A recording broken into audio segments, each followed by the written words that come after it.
জুলাই গণ অভ্যুত্থানের শুরুতে কেন্দ্রীয় নেতৃত্বের অন্যতম সদস্য আসিফ মাহমুদ সজীব ভূঁইয়া শেখ হাসিনার সরকারের পতনের পর তিনি অন্তর্বর্তীকালীন সরকারের শিক্ষার্থীদের প্রতিনিধি হিসেবে অন্তর্ভুক্ত হন।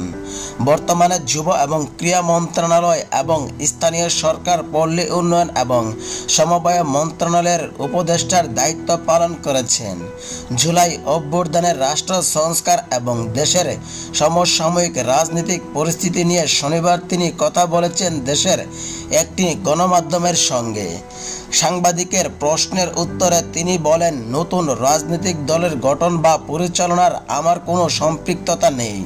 শুরু থেকে যেহেতু এই সরকারের ডেমোক্রেটিক ট্রানজিশনের গুরুদায়িত্ব আছে, সেই জায়গা থেকে শুরু থেকে এটা স্পষ্ট করেছি যে কোনো উপদেষ্টা যদি রাজনৈতিক কর্মকাণ্ডের অংশ নিতে চান তাহলে তাকে তার ওপর সরকারের অর্পিত দায়িত্ব ছাড়তে হবে। অন্তর্বর্তী সরকারের একজন উপদেষ্টা তার পদ ছেড়ে দিয়েই কিন্তু নতুন রাজনৈতিক দলে যোগ দিয়েছেন। ভবিষ্যতে যদি আমি কখনো এই অংশ হই তাহলে বর্তমান দায়িত্ব ছেড়েই সেটি করব।